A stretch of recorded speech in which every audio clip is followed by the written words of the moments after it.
With over 400 celebrity interviews and tons of pop culture nerdiness, Too Opinionated is a safe haven for your inner geek. Find us at meistercon.com or on YouTube under MeisterCon Pod. And please subscribe. It would really help us out. Thanks, everybody. Here we go. Hi, everybody. Welcome to another edition of Too Opinionated. I am super excited today. I've got writer, director, editor, Rick Ives with me. So welcome, Rick. Mr. Meester. Nice to talk to you.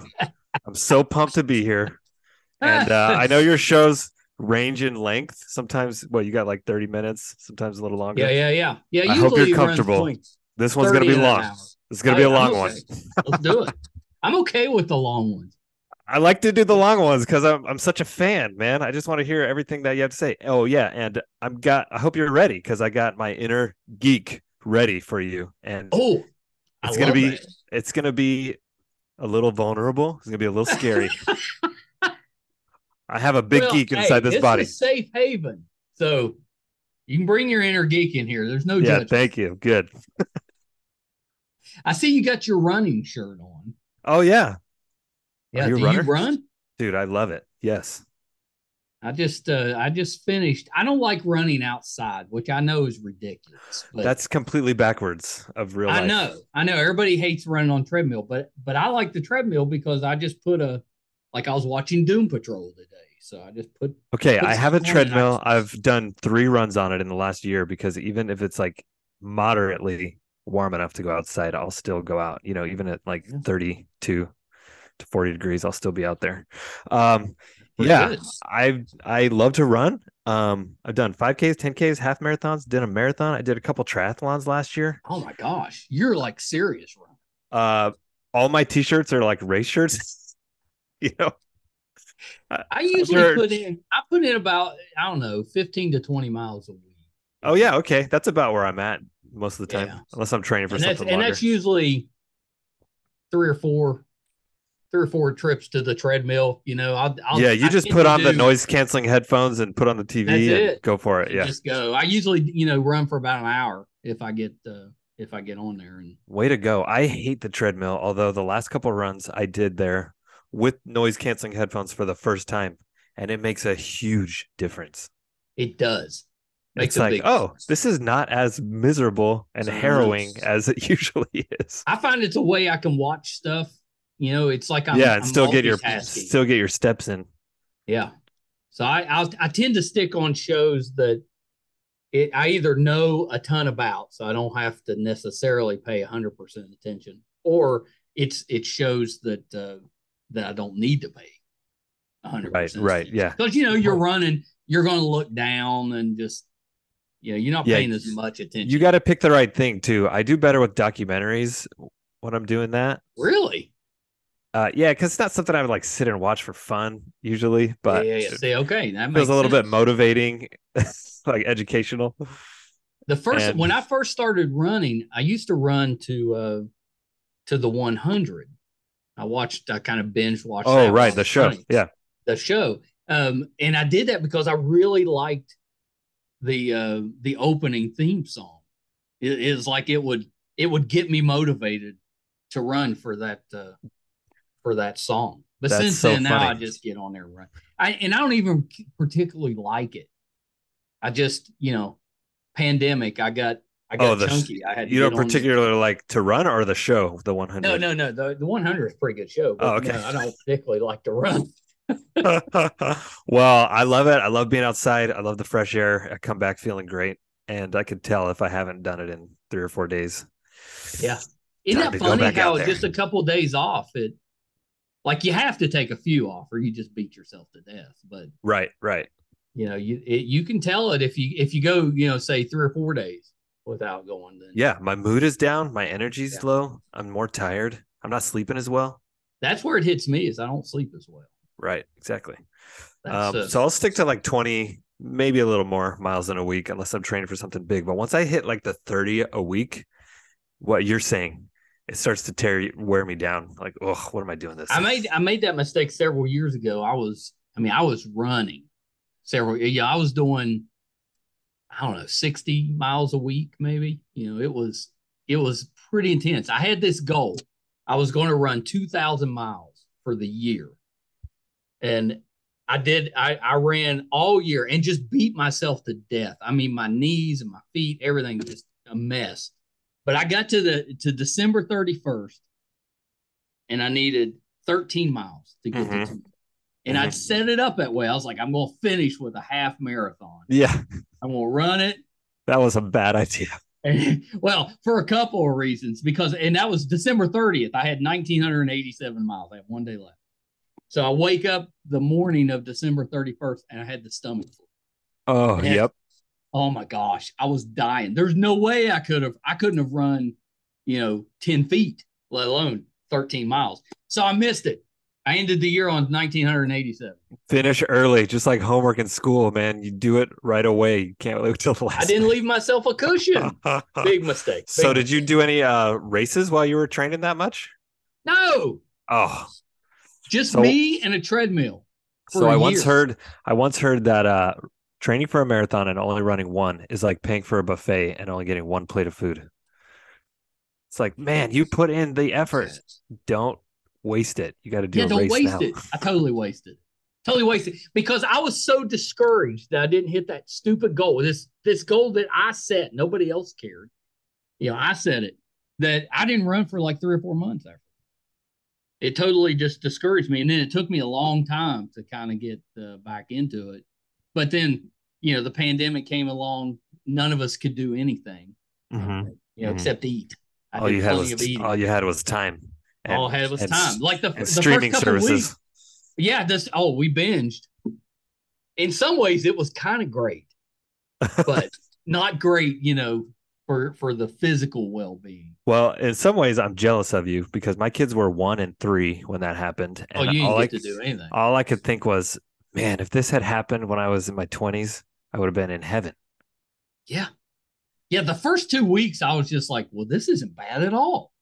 This is pretty great. And then it went on for a month, and I was like, okay, a month, I can do that. This is weird. Good. This is starting to get weird. Yeah. Yeah, and it just kept getting longer and longer. And at some 6 months later, you're like, what day is it? Yeah, I was just like, I finally just gave up. I haven't changed out of these pajamas in 2 weeks. That's it. And the gym closed. That was first. I couldn't go to the gym. So I was like, well, all right, I guess I'm forced to run at a track. So I did. I was running that track, and then they closed the tracks. Oh, see, that's crazy. I feel like once you're outside, should be okay. Yeah, I'm the same way. I mean, I think maybe that was an overreaction. I was on board with all the arrests. Let's get it under control. But the only thing I could ever think of outdoors was if there was bathrooms involved. Like, do you have to have bathrooms at this place, like a pool or a beach or something that you can't open? Then that's one thing. But that's fair. Yeah, there's plenty of places that don't need a bathroom. Just a track. And it's not like there was 100 people on that track. Right. You might see a couple of people, but it's a track. Just give them their space. Well, I'm glad we've moved on. Apparently I haven't. I'm still kind of bitter about it. So Rick, we got a lot to talk about, and I definitely want to talk about the movie Solid Rock Trust. But before that, I got to hear some of your background, because I love the background stuff and the behind the scenes. Sure. And you've had some really interesting jobs for some big time stuff, but I'd never heard of those jobs before. Oh. So I want to hear about those. But let's start this way. How did you get into the entertainment business? Growing up, what made you want to get into that? And did you ever consider, being in front of the camera instead of behind the camera? Oh, good questions. Okay, so I was the kid who was making movies with his action figures on VHS tapes. I love it. On the weekends. And then when we were renting Blu-rays, not even Blu-rays, DVDs from Blockbuster every weekend, I would go back the next morning and watch every special feature on every rental that we got, because I just was fascinated with the filmmaking.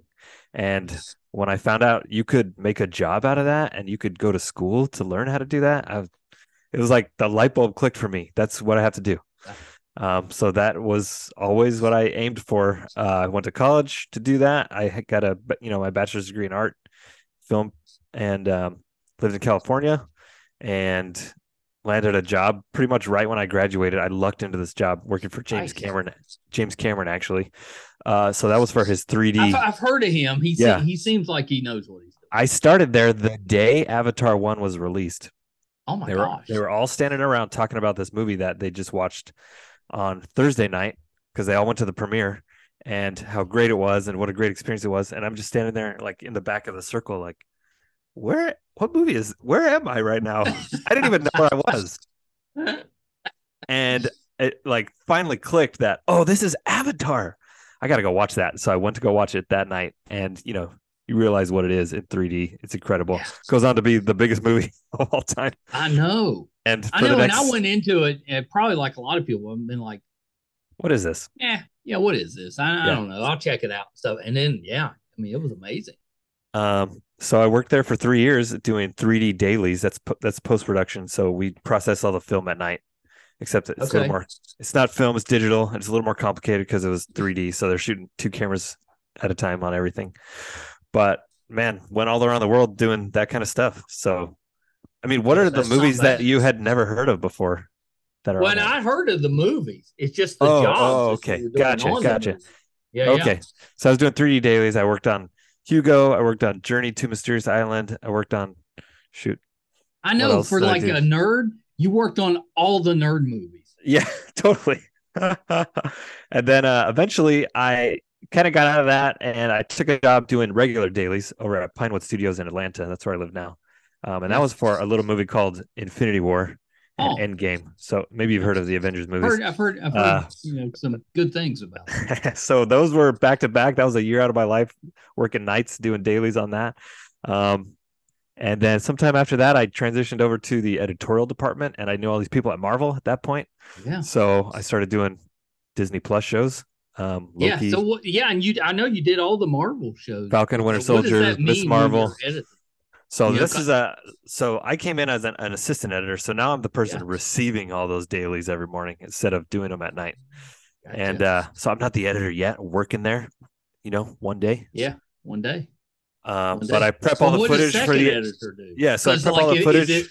Is it like director where director, I mean, not that they're not a busy job, but the assistant director they're busy. No, the editor like that. That's weird. The director is kind of like the dad on set, and the assistant editor is just the person following him around doing the schedule and stuff, right? Okay. So that's important. Keeping them, it's an important job, but it's sort of strange how they're called an assistant director because they're kind of the number 2 on set, but their job very different than what the director does. Yeah. So my job is not that much different than what the editor. I mean, we use the same software as the editor, and basically I look at all the footage that's coming in and just prep it for them so they know nothing got missed. Nothing's right. It's all named right. And that was kind of my question. You're not cutting anything. Right. You're just prepping it, and then the editor comes in. Yeah, and exactly. Makes the cuts, I guess. Yes. Yeah. They're the artiste and we're the support team. They're the first baseman and we're like the backup crew, like the massage. I've been backup crew my entire life, so I know. So there you go, man. Yeah, that's pretty. I mean, that's pretty great. Like, I was growing up. I was a comic book collector. I ended up owning a couple of stores when I was around college age, and so I'm nerdy. I'm into that type of stuff. Yeah. We just didn't have it really when I was growing up. I mean, you had a little bit, but not like now. Now everything that I grew up with is being brought to life, which is so much so that the kids are spoiled. They're like, we don't like this. Oh, this isn't any good.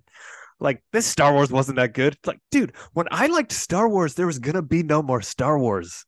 Right. There was 3 movies. There might be a Christmas special that might exist. We've never seen it. We've just heard about it. Yeah. And that's it. You got toys and stuff, but there's no more movies ever. There's not going to be any more movies. No. So now look what we got. Now I'm like, even if it's not good, it's still the best because I'm just glad it exists. That's it, exactly. So did you work on Ant-Man? I did not work on Ant-Man. Nope. Yeah, because we just saw it Friday night. Yeah. What'd you think? I'm kind of like them. Marvel is like really smart about separating people from projects because they don't want secrets leaking and stuff. So I really only know whatever I'm working on, and I don't know anything else about another movie until it comes out. Like you guys. That's good though. I think that's Yeah, good. I prefer it that way. Yeah. I don't want to get Then you can spoiled. still be a fan. I'm already a fan of this stuff. I kick myself all the time. Like, dude, this is what I'm working. It's a job. Okay. I get bored sometimes pushing buttons, doing the same thing every day. Right.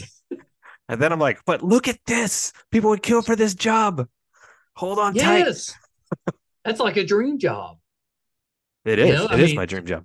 Because I was looking, I just read and just rattle some off, but you've done work on Avengers Endgame, the Infinity War, Thor Ragnarok, the Guardians stuff, including the holiday special, Hawkeye, Loki, Falcon and Winter Soldier. I mean, that's amazing.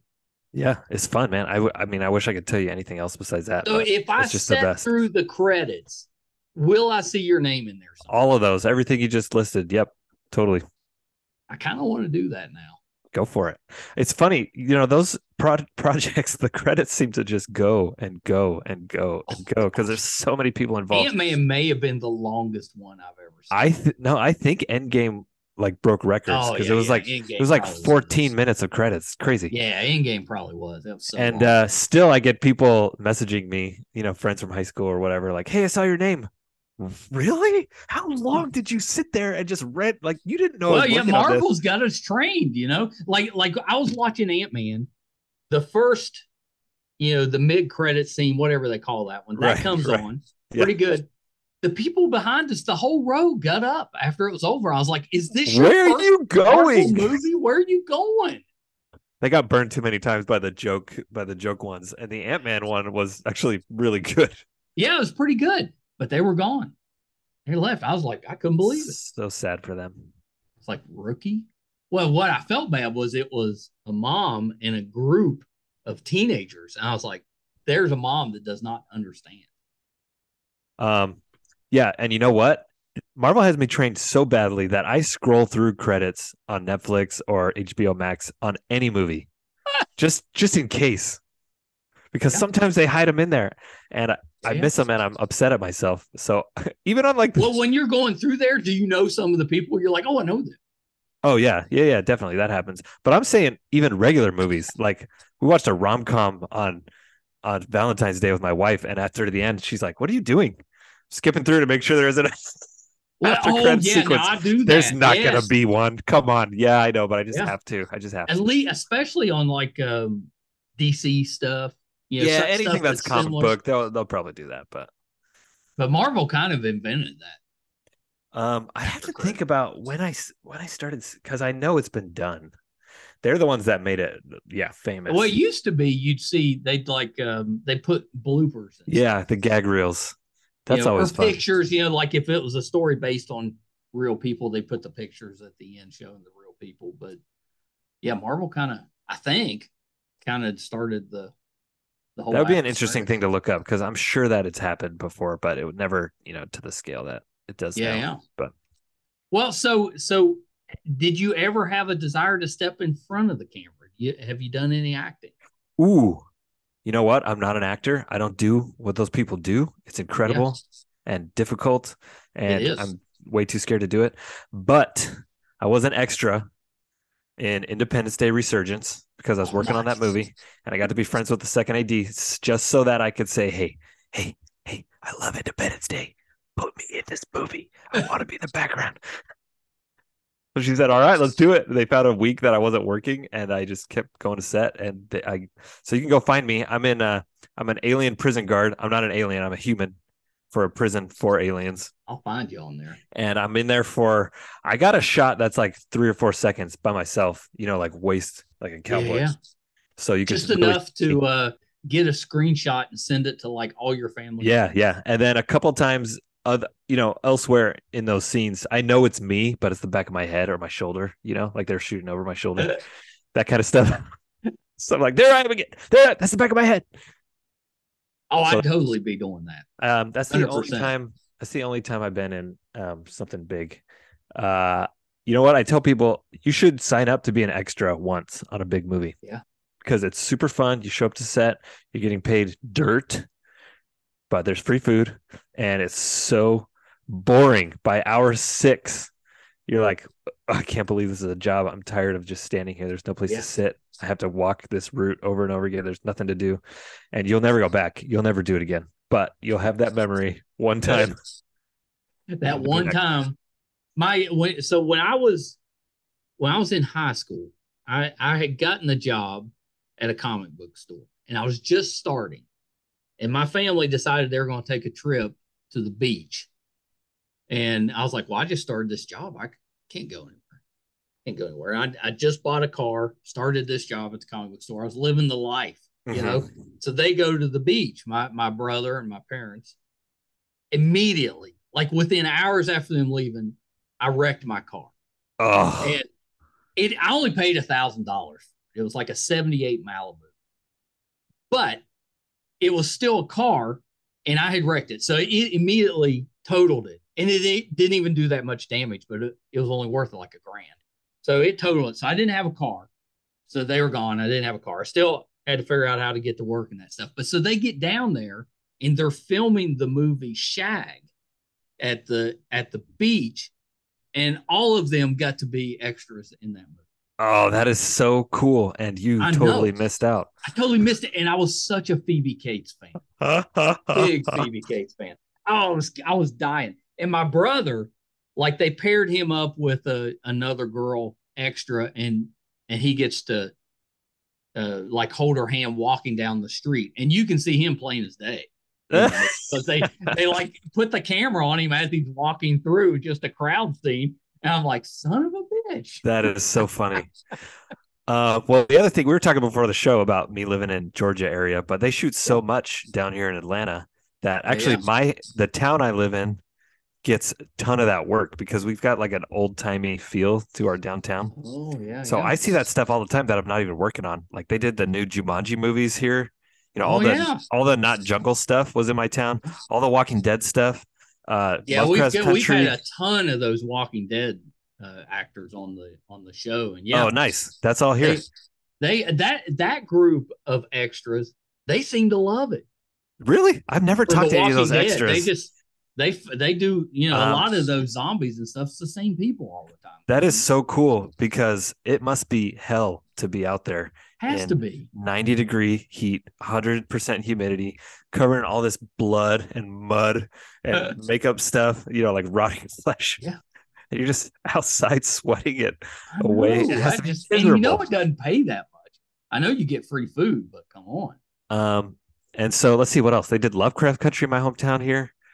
They did House with a Clock on Its Walls. Get a second. It's another season. Yeah.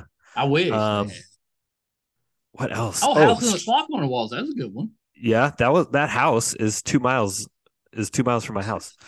And they used that house in Lovecraft Country too. That's the house that they live in. That's the house. I don't know if you recognize it.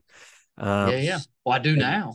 And then I didn't realize it was the same place. Stranger Things is all down here. They shoot that up like northern Atlanta area. But did you watch the new season of Stranger Things? Oh yeah. Okay, the pizza van. The guy who owns that lives in my town. So you can see it driving around. And I still haven't found it to take a picture with, but like so many of my friends have. Oh, we saw the pizza van parked at Kroger. You got to text me when that happens. I need to go take a picture. I mean, if I owned that van, I'd be all about it. Yeah, come take a picture. Yeah, and I have to imagine he just leaves it the way it is for that. Oh, it has to. That's cool. Yeah, that's awesome. So I wanted to ask you, I saw you were a in-cam operator. What is that? Yes. Okay. Good question. So in-cam is a technology. It's kind of hard to explain. You ever watch Monday Night Football? Yes. You see when the sky cam like floats over the field and there's like numbers and text 3D glued to the ground with the players around it. So that's NCAM. What it does is it tracks the camera moving and then puts in whatever you want live. So you could put in text like they do there. So if you're an in-cam operator on a film, what are you doing? Yeah, exactly. So it's real popular in sports for what I was telling you about. Yeah. But on movies, it has two different applications. So one thing, you can put in a 3D character live on set. Oh, okay. So Yeah, you I don't can have see to where that'd be you useful. don't have to imagine that it's there. The camera operator can actually see like how tall it is and where it's walking Oh, yeah, yeah, yeah. So and is that like if you're using a green screen, then you could no, no, kind of no, tell no, or no no? green screen, no green screen. Oh, no green You can screen. like walk around it in 3D space, and it will be like it's there, like a VR, Oh, that's cool. like an AR thing on your phone, Yeah, basically. yeah, yeah. Then the other application is the green screen, so you can fill in the green screen with whatever animation you want live on set. Yeah. So, like in the case of Independence Day, is one of the movies that I did that on. They'd have like a spaceship already rendered coming down, flying down, and then landing, Yes. and then someone would walk out of it.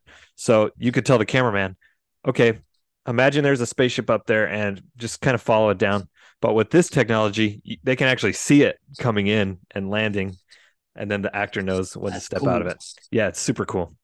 Um, Yeah, yeah. That so see that's pretty helpful. Yeah, I never would have thought that, but yeah, that's it's pretty wild, good and technology. it's getting more and more complex. So right before I left that company that was doing that, they were experimenting with LED walls. So the idea that you could put up the what would be the animation on the green screen, you just blast that into an LED wall. But you still have to see where the camera's moving because in the background, there's parallax. Things move back and Right. forth depending on if it's farther away or closer. So they were testing this thing where it would track the camera and then it would update the animation on the LED wall so that it looked real. Okay. So I'm sitting there. We got a big guest coming in. We don't know who it is. All hush hush. Someone's coming in for a test. So we get everything set up. We get this animation up to show them. And here they walk in with stormtrooper helmets.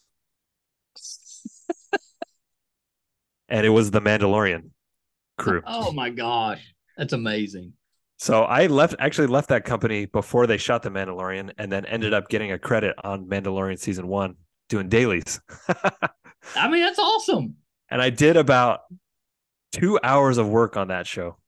I don't even know what I did. I couldn't even remember what it was. I was supporting their system that they were doing dailies, a couple states away. And I'm watching the series, obviously, because I'm a huge Star Wars geek. I was there Yeah. on day one.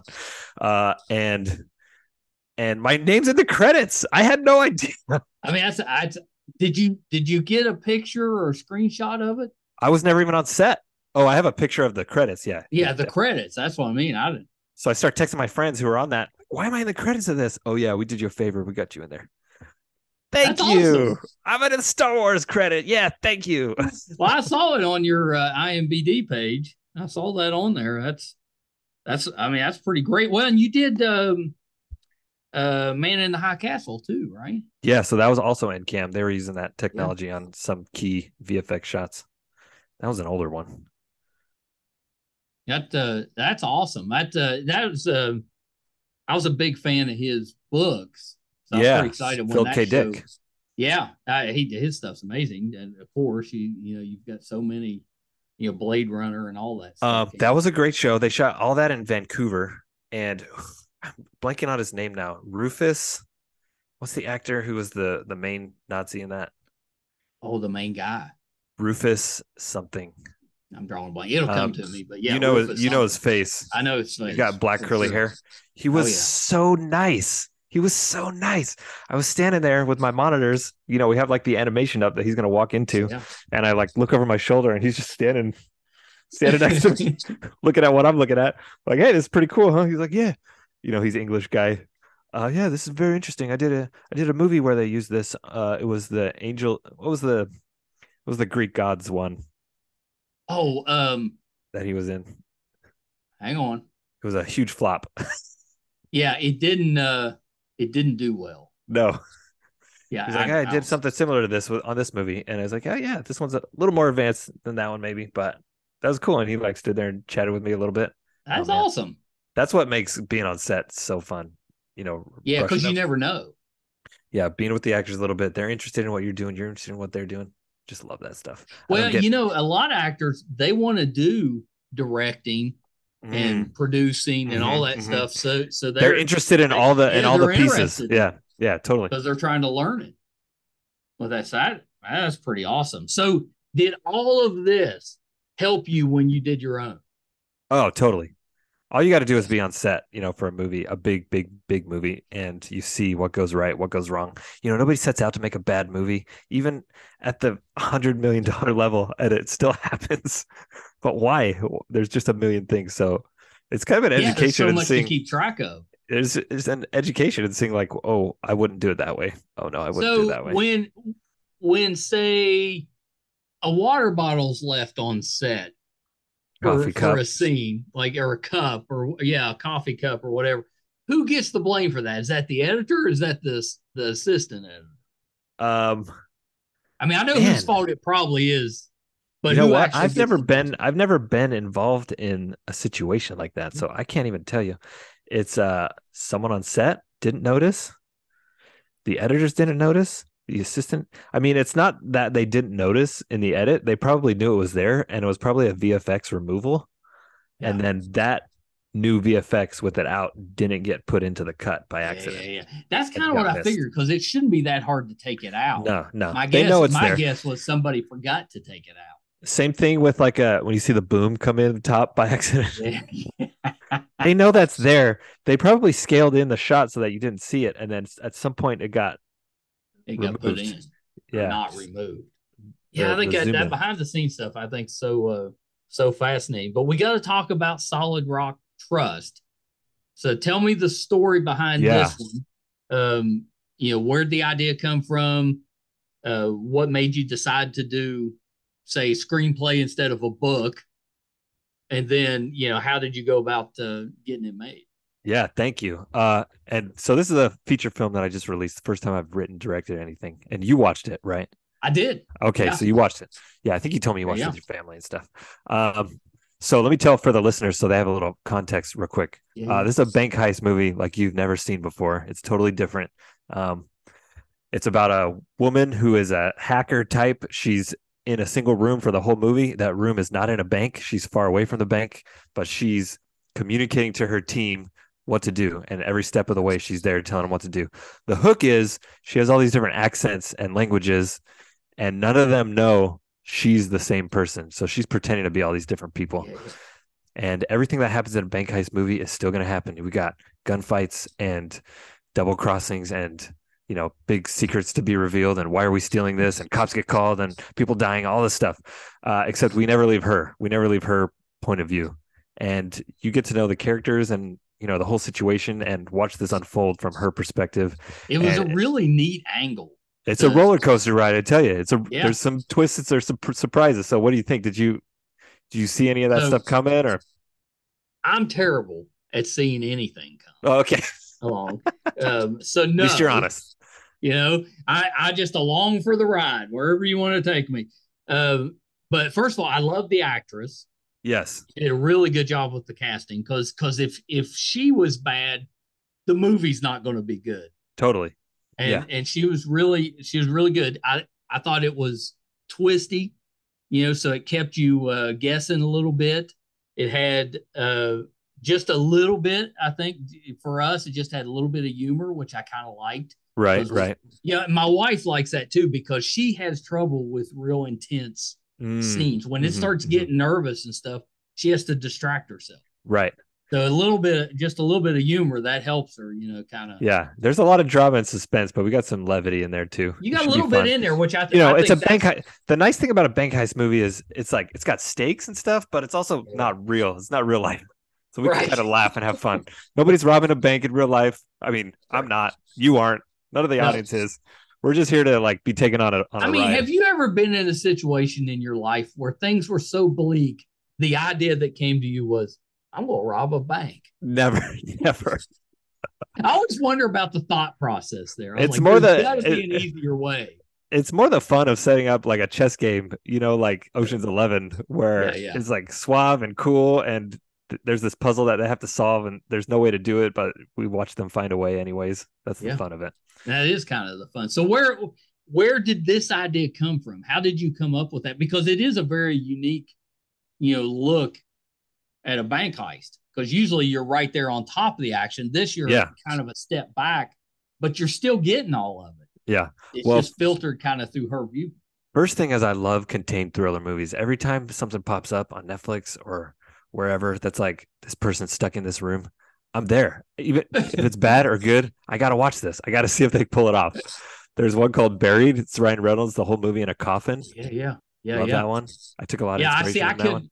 I remember that one coming out. I couldn't watch it. Oh yeah, it's tough. That's I've super watched suspenseful one. and claustrophobic. There was one back in like the late '80s, early '90s called Vanished. I think was the name of it. It was like Robin Wright, maybe Kiefer Sutherland, but she's locked in a coffin.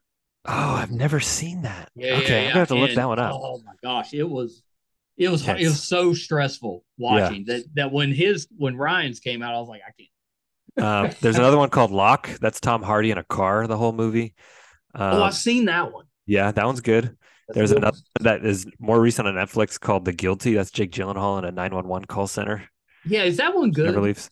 Yeah, I enjoyed it. I had to avoid watching that one because it came out after I shot mine, before I released it, and I was like hurt inside in my soul. Like, oh, this is my movie. Antoine Fuqua just did it. Shoot, I've since watched it. It's very good. Yeah, of course. Yeah. I've got it on my Netflix list, but I just never went back and watched. There's a sci-fi one called Cube. I don't know if you've seen that one. Oh, I think I've seen that one. Who's in that one? I couldn't tell you. It's like, but nobody I recognize. This is from the early '90s, maybe. Yeah. That's like a sci-fi version of it. Just dude, every time these pop up, I just gotta watch them. So that's cool. You got a little thing. So when you decided to do your own screenplay, was that kind of the thought? You're like, I want to do something similar. Yeah. So I was editing for this company out in California. We've done like 3 or 4 low budget features, along the same budget as mine. And I pitched it to them. I was like, I kind of had this idea for a movie that would take the same budget that you're doing, but we could spend it in a different way. Instead of doing a bunch of locations and a bunch of characters and stunts, all that stuff. What if we just made a single movie, single location, and it looks incredible because we're not spending money anywhere else. They liked the idea. They backed me on it once I wrote the script, and I just kept trying to throw more and more into it to make it exciting. I realize it's a tough sell, person on a phone for 90 minutes. So that's where the accents come from. That's where the different languages come from. That's where all the twists and turns come from, because you can write that onto a script for free, and you just need to find a killer actress to take care of it, which we did. Yeah, it makes total sense. From a financial side, why you would do it that way, because it would definitely be cheaper to kind of be self-contained like that. And then you found this, where did you find her to be your lead? Because she was terrific. Yeah, so I had the script, and everyone I showed it to was like, this is great, it's fun, it's fast, but you're never going to find an actress to do this because nobody can do this. Right. Right. We ended up doing a casting call on one of the online casting services, and I looked at like 300 reels of lovely ladies and picked like 30 of them that I liked, and we had 15 come in person to cast, and I just loved her audition. I loved her reel because she really could do the accents. That's what I put on all the casting calls was, you got to be able to do accents. It's going to be like an intense, lots of dialogue. Get ready. Lots of switching emotions really quickly. And she did a great job. I couldn't talk to her right away because COVID hit and we delayed, for a while. And I ended up calling her. Did you do you brought him in, so you did some of it live, yeah, that was beforehand. Auditions. Yeah. So it was beforehand. What was the audition like? Like, did you have something in mind that would kind of show that they could handle this type of movie, or? Yeah, I had. Did you do that? Well, I don't know how familiar you are with auditioning, but they're called sides. It's like 3 or 4 pages out of the movie. So I picked like 4 pages where she did a whole bunch of accents, so I could kind of hear, her do her best. And I mean, the audition is like them sitting in a chair pretending to be on the phone. So she just did really well with that, and it was great. And I called her a year later, and I was like, "Hey, I don't know if you remember this, but you auditioned for me like a year ago on this movie that was like a bunch of phones and accents, and would you still be interested?" And she said, "Yeah, of course." So we talked about it, and I sent her the script, and I was pretty open with the whole crew. Like, look, this is going to be lower budget, but we're going to make it look great and professional, and it's going to be in an abandoned building, so it's going to be hot and uncomfortable, and especially to Coco, our actress. It's just you don't have any actors there to act off of, and you got a lot of dialogue, and can you cry, and can you be mad, and can you be fun? and you just got to do all these things. And would you be willing to do this with me? And to be honest, dude, she was fantastic. She showed up with more accents than I had written in the script. She always had a smile on her face. A lot of the stuff you see is like not me directing her. It's just her like being playful or coming up with stuff on the fly. Awesome. And she's just so talented. I feel really lucky that I think if you have the name Coco, you have to have a good personality. Yeah. Oh, you have to. That would be so disappointing to meet somebody named Coco and then just be dull and boring. I honestly can't believe why she hasn't. I mean, she's starred in a couple indie movies, and I think there's a Lifetime movie coming out here soon that she's the lead in. So I think she's gonna get bigger and bigger and bigger. But well, yeah, she probably will. This movie I think is going to propel her some because it's such a good role, and she does such a good job in it. Yeah, she just carries the whole thing, and you're like glued to watching her, right? Well, you did a good job, I think, casting her because she's very interesting. And so even just sitting there talking on the phone, you're interested in watching her, and she does a really good job. And then you start with the accents, and we were kind of the same thing when she started doing different accents when we were watching the movie. We were all looking at each other like, what are we watching? I don't know if you noticed, but the opening scene of that movie is like a 10-minute one take. Maybe less than that. Maybe it's 7. Take? Yeah. And that was on purpose because I wanted you to see right away that this is not a trick. She's really doing it. It's easy to cut the camera, let her get in character, for something else. But it's difficult to switch accents that fluidly. Like on a dime. Yeah. And so I wanted you to see, like, she just really is talented. It's like watching a stage play almost. You're in the audience and, wow, look what they could do. That's crazy. Did you write yourself into the movie somewhere? Is there a cameo?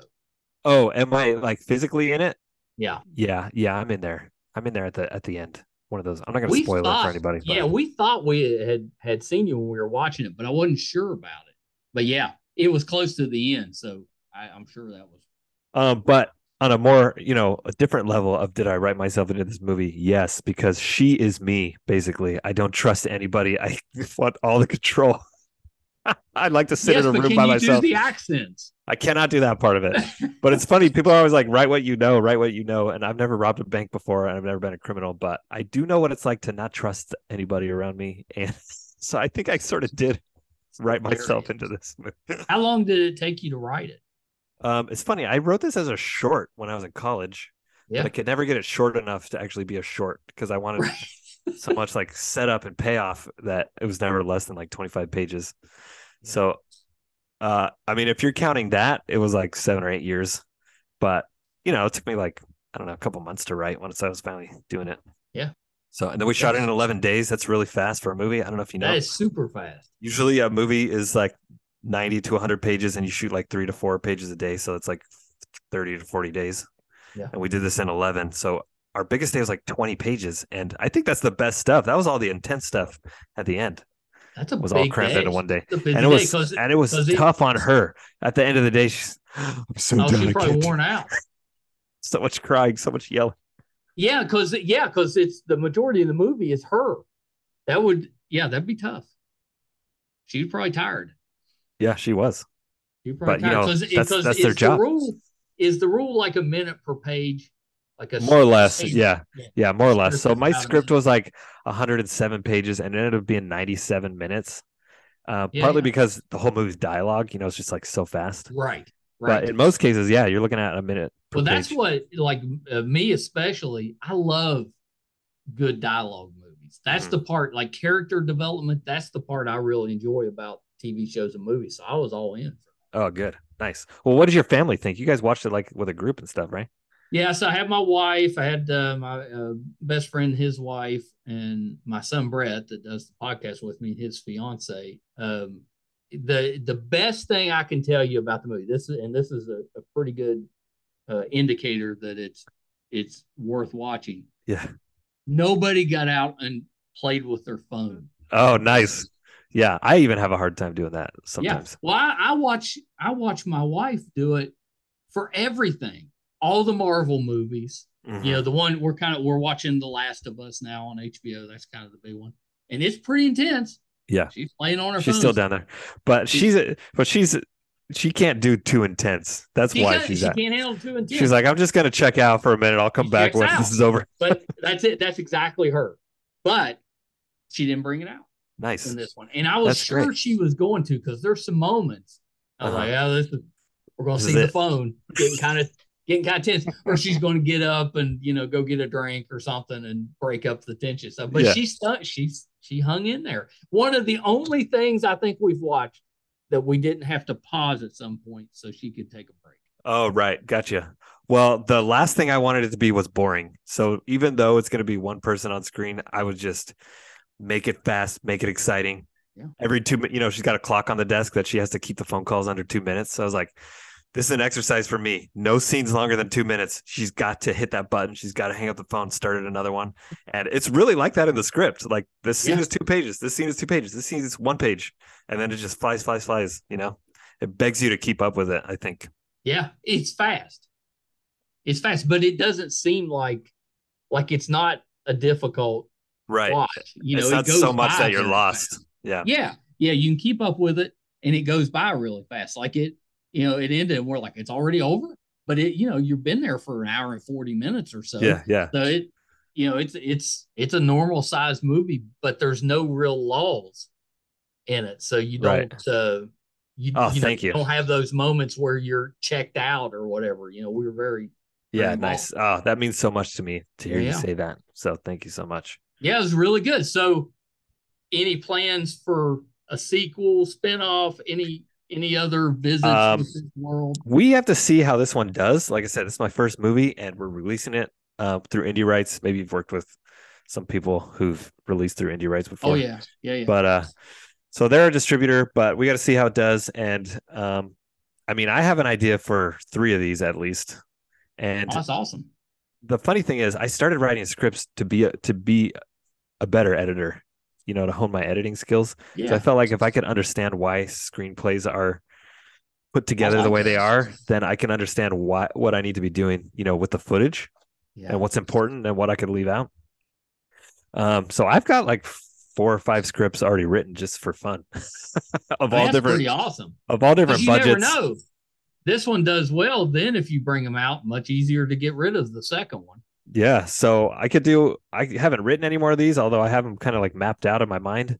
And then I've got other scripts that are done anywhere from like $10,000 movie to $2 million movie. So we'll see, who comes knocking. If you're out there listening, get in touch, because I got some ideas. Depends on how much money you have. Yeah. It depends. That'll determine the script that I pitch to you.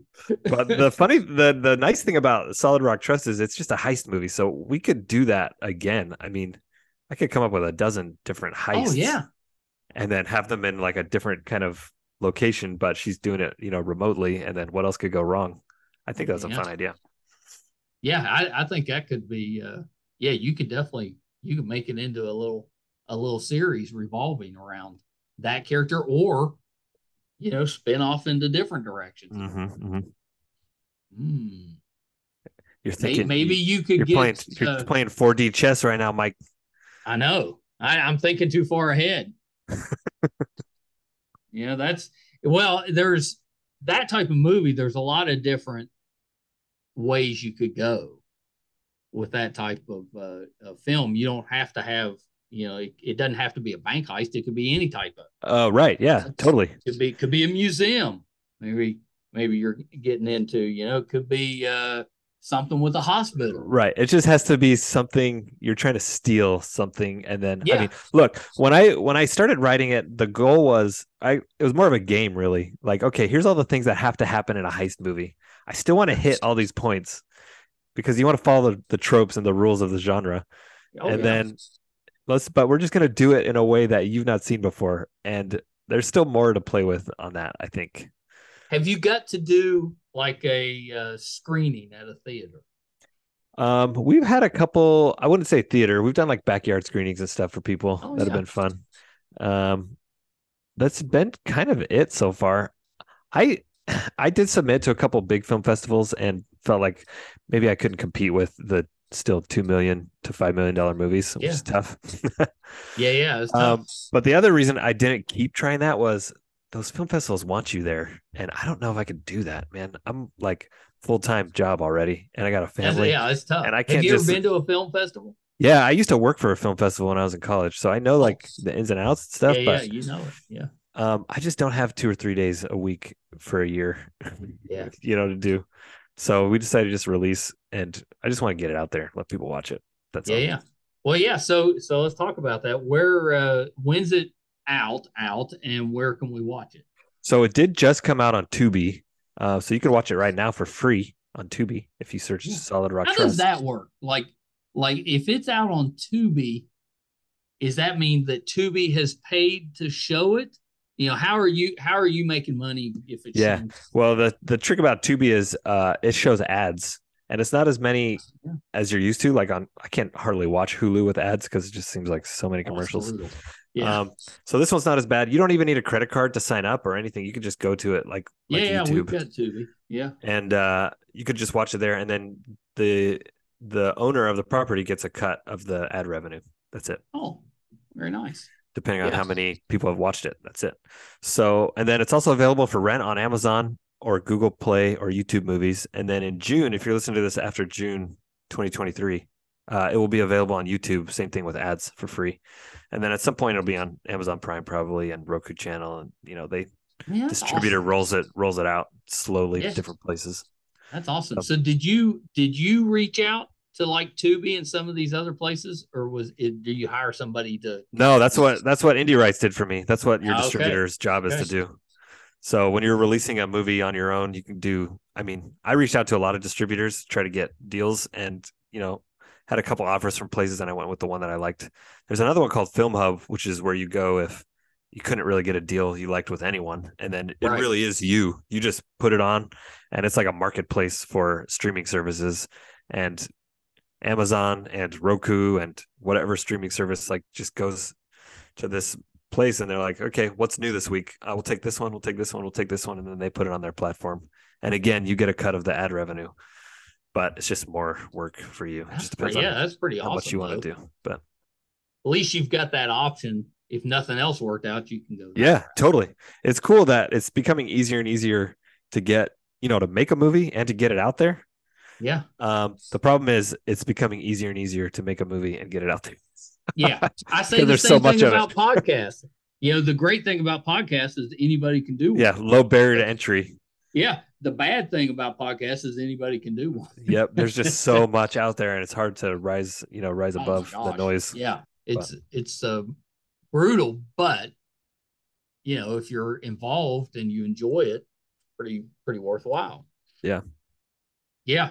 So will we see like a Blu-ray version of Solid Rock? I know Indie Rights will do physical copies.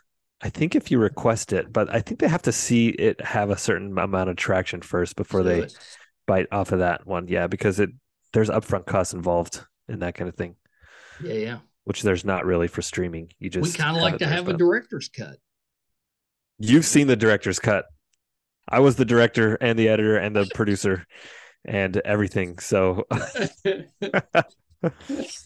I was not the director of photography. I was not the lead actress, and I did not write the music. I didn't do the color grade. There's stuff that I can't do, but yeah. Did you have somebody in mind to do the music for you, or did you have to go find somebody? I found somebody. Actually, I found this guy. His name's Joey Westerland. I found him on Reddit, believe it or not. Really? I was just perusing, forums for people who want to write movie music. Yeah. And he has a YouTube page if you want to check it out. It's called Darkfield, and he writes like cinematic metal music. It's so cool. That is cool. I just messaged him and I was like, "Hey, dude, do you want to score a movie? Here's the script. This is kind of what I have in mind for it." And he's in Oregon. I think he lives in Portland. Oh. So I never even met him in person until afterwards. And he did a great job, man. He's super talented. You guys like the music, right? Oh yeah. Yeah, it was really good. Yeah. And it doesn't all sound like the same thing. And there's, a lot of modulation. It adds to the movie, kind of helps set the mood, kind of ratchets up the suspense, all that. It was well done. And he wrote like a theme for her, a little melody that plays through the whole thing. So sometimes you hear it real intense. Sometimes it's like quiet piano. Sometimes it's like acoustic guitar. It's cool. Yeah, He's he just did a super talented. really good job with it, which that makes me laugh a little bit because I know if you make that choice and you reach out to somebody kind of blindly and get them, there's a lot of trust there. Yeah, And if yeah, it goes wrong on a low budget, film, that can kind of mess you up and cause you totally. some issues with that. So you chose wisely. I got really lucky every step of the way. I found a DP Dakota who could do anything I asked. Like he never said no. I said, "This is what I want to try for this scene," and he said, "Yeah, okay. I want to like circle around her for 5 minutes." He's like, "Okay, we'll figure it out." There's like a bunch of like interesting camera moves See, and that's stuff in kind of this cool. movie. And now you've got like your own crew. So if you decide to do a different movie or something else in the future, you already got some connections there to ask. Same thing happened with the music.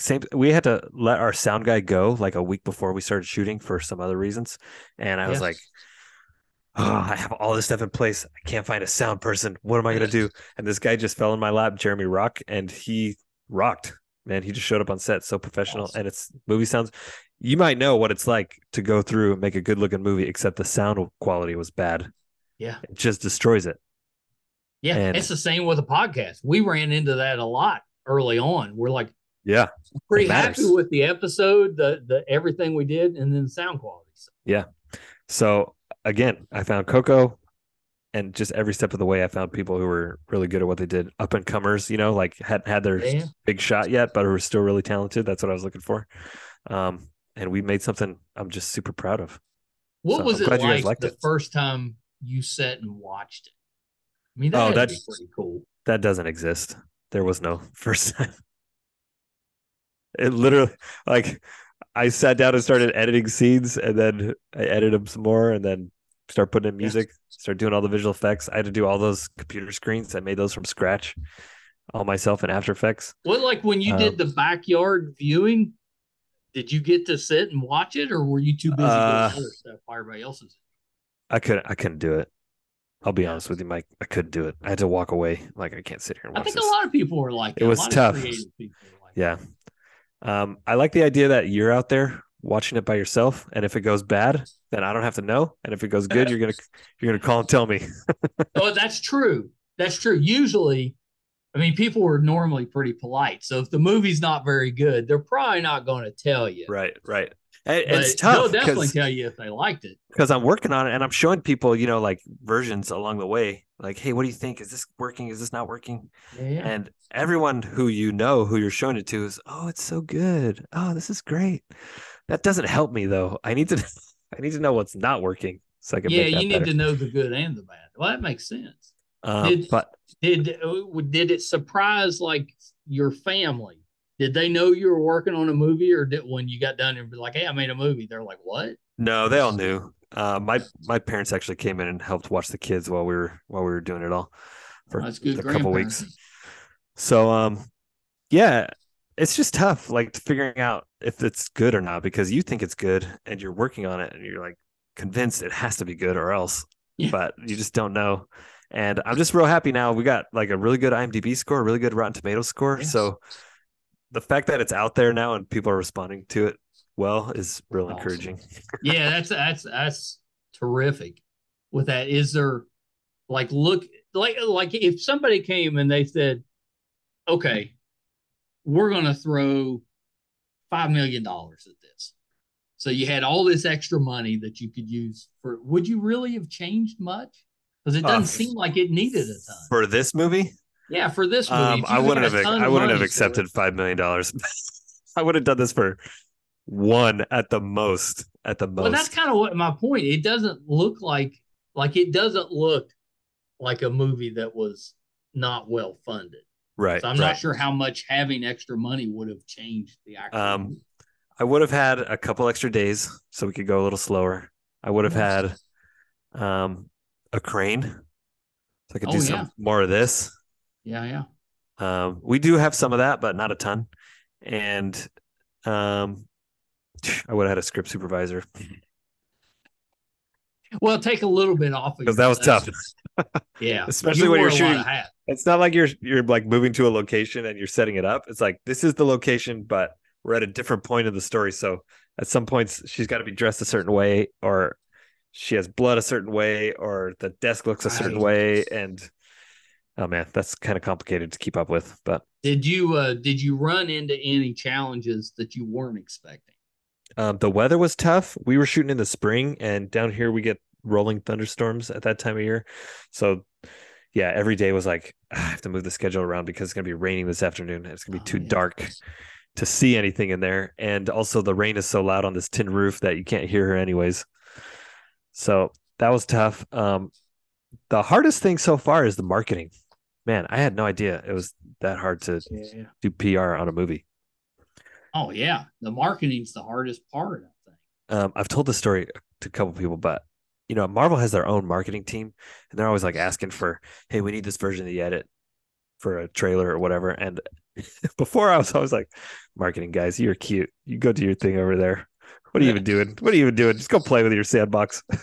And now I have a completely newfound respect for how much work goes into that and how hard it is to figure out how much money to spend to get back a certain amount and how to make all these things that are going to like generate interest. And it's tough, not man. as easy full-time as it job. looks. No, it's not at all. I used to think it was like 80% make a good movie, 20% PR, and then the rest will just kind of take care of itself, because it's good. People will want to share it around, but that's not the case at all. In fact, it might be more like 40% make a good movie, 60% just get it out there, because I've seen even the bad movies do so well. Like, how did this happen? How? Yeah, I won't, but I could list some that were just god awful, big budget movies that made a fortune. And I'm wondering, why are people watching this? Terrible. Yeah. At all levels, like $100 million movies and $2 million movies and $500,000 movies. Like even super low budget bad ones are doing really well. I'm like, dang, what do they have that I don't have? I'm trying to figure out like the secret sauce that they're doing marketing over there. But yeah, and that's it. You just got to get in front of your audience. Yeah, so it's been an education for me. Same with podcasts. I bet that too. I bet. Just trying to, because there's so many, you want to differentiate yourself a little bit. And it's not easy to do. So yeah, if you ever completely figure that out, holler at me, because I can use that. Will do, definitely. Yeah, I'm working on it. Well, Rick, thank you so much. This has been awesome. Everybody should see this movie. It's really, really, really good.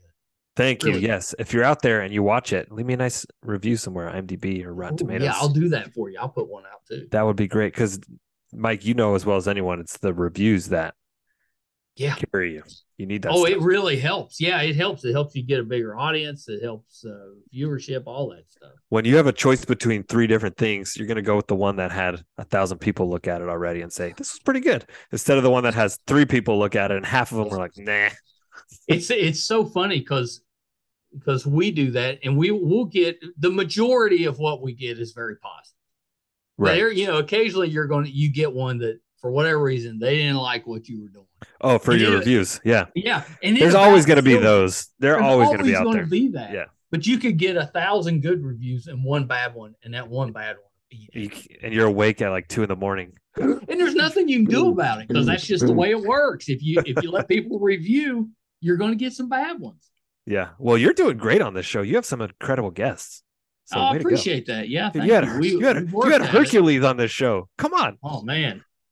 I know. I was pretty excited. I've been chasing him for a while. That's incredible. And that's kind of the point. You got to stick with it.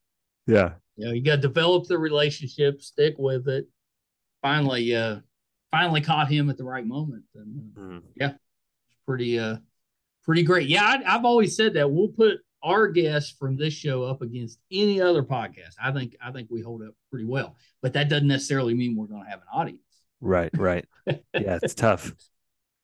So a couple things, Rick, before we wrap up officially, and thank you again for coming on here. I'm so excited and so glad that we made this connection. Anything else that you're working on that we can kind of keep an eye out for going forward? I'd like to do a horror movie next if I have some free time. I've got one written that I'm excited about. It would be kind of the same thing where you like take the tropes of the genre and spin them around a little bit. That's awesome. I also just edited a documentary about one of the first American skateboarders to go to the Olympics. Ooh. I like that. And it's super cool. It's like small town kid makes good Yeah, and real heartwarming. And it's like half a sports doc, half a skate doc. I like So that. when that comes out, I'll have to come back and tell you about it Yeah, you have because to. Yeah, yeah, yeah. You got to come it's back. a real Yeah, you inspiring get story. and the same thing with the horror movie. You get that one made. Or if you need somebody I need to to get my inner kill off, geek out a little bit, get it off you my gotta, chest. yeah, you got to get that out, man. It You need happens. somebody to die on film, though. You I know want what? that. Oh, nice. I'm gonna remember that. I don't want any lines though. Just Next kill me time off. I have a like a Star Wars something comes out, Oh let's man, talk yeah, we because got to I'm a talk. huge Star Wars nerd. Oh, me too. Me too. I and have been since '77. You And know, I'm I have to think or maybe Indiana Jones. You big indie fan? big indie fan. Okay. Big Harrison Ford fan. You know, pretty much anything he wants to do. But yeah, we got the new one coming out this summer. Okay. I might be giving you a call for that. Oh, give me a call. Yeah, you doing some work on that one? No. I'm just a huge Indiana Jones fan. Oh yeah, yeah. Well, yeah, we need to talk. We're Yeah, ready to redeem him we need to. after part 4. 4 was pretty rough. This one, from what I've I seen, got though, high this hopes. looks much closer to classic indie. So we'll see. Yeah, 4 was rough. They can't all be gems. No. Yes, they can. Stop, Yeah, Mike. Stop making excuses. It's Indiana yeah. Jones. You're right. All right, somebody had to green light that one and then make it. You think they could have? I don't know. It wasn't terrible. I won't say it's terrible, but it didn't live up to the other three. I'm gonna give it a rewatch before number 5 comes out. How about I that? think I am too, because it's the other ones I've seen like a zillion times. Like Raiders, it came to our local theater when it first came out, and it stayed there for over a year. Yeah, I bet. That's And I cool. probably watched it 10 times. Yeah, I wasn't around for that, but I did Yeah. have it on VHS tape, all of them, and Oh, yeah. I did the same thing. I know those movies like word for word almost. Oh, yeah. Yeah. I watched Raider. No, it was Temple. I watched Temple on a plane a few months back. Anytime I'm on a plane and I can't find anything else, one of those tends to pop in there. Skip right to the heart scene, and see what the person next to you is doing. I wanted to watch it because that Short Round.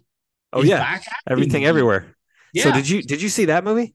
I did. Holy cow, that might have been Amazing. one of the so good, good. Yeah. My wife and I both just absolutely love that, and that's why I watched it. Like I liked the other actors in it, but I watched it for him. I was like, he's back. So have you not seen these directors before? No. Swiss Army Man. You haven't seen Swiss Army Man? I haven't seen that one. Okay, you need to watch that one. Okay, I'm writing that down. It is Swiss Army Man. Bananas. I want to say that I want to say the quote that I loved the most from those guys was, "The first fart will make you laugh. The last fart will make you cry." All right, that's pretty good. And it does. It does. Oh man. All right, I'm watching that one. It's kind of the same. It's kind of the same thing where it's like wacky and so bonkers. Like I can't believe they're doing this in a movie right now, and yet there's so much heart to it that, oh man. Oh, that's exciting. That gives me something to look up for this weekend. We'll get in there and somewhere in between Picard and The Last of Us. And, all the good TV. All the good TV.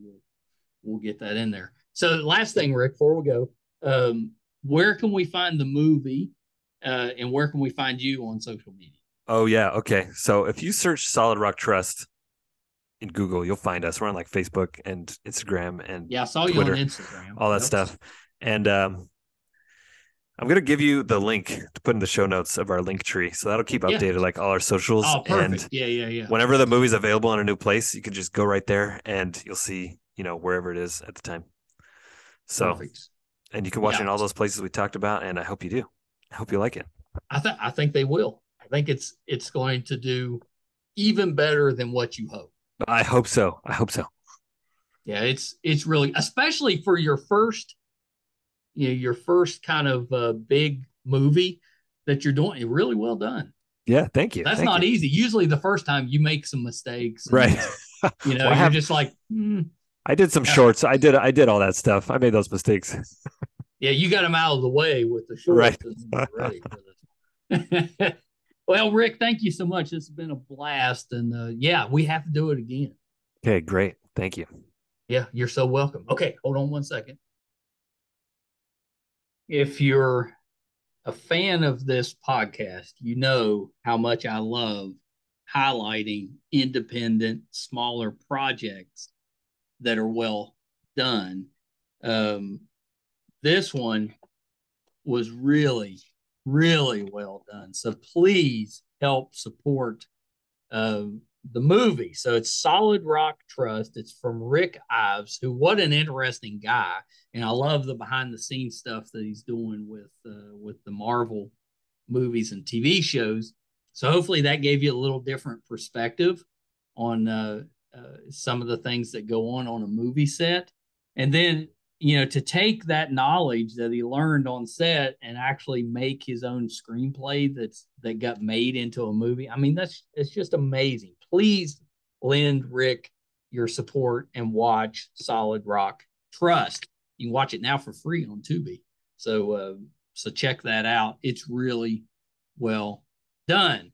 Thank you guys so much for tuning in, again with us this week. Definitely don't take that for granted. I hope you enjoyed it. And if this is your first time with us, please come back and please support us. And it's real easy to do that. If you're watching, it's YouTube, MeisterCon Pod. Just hit subscribe. Really help us out. If you're listening, wherever you listen to your podcast at, whatever platform you're using, just subscribe there. That'll help us as well. Today I'll be releasing episode 532, if you can believe that. And you can find all of those audio and video on our website, meistercon.com. So definitely check us out there. It'll also let you know if we have anything in studio, if we're going on location, covering a convention, whatever it is, that'll be on the website, meistercon.com. But please support us. We could really use that help. Thank you guys so much. Till next time. Bye, everybody.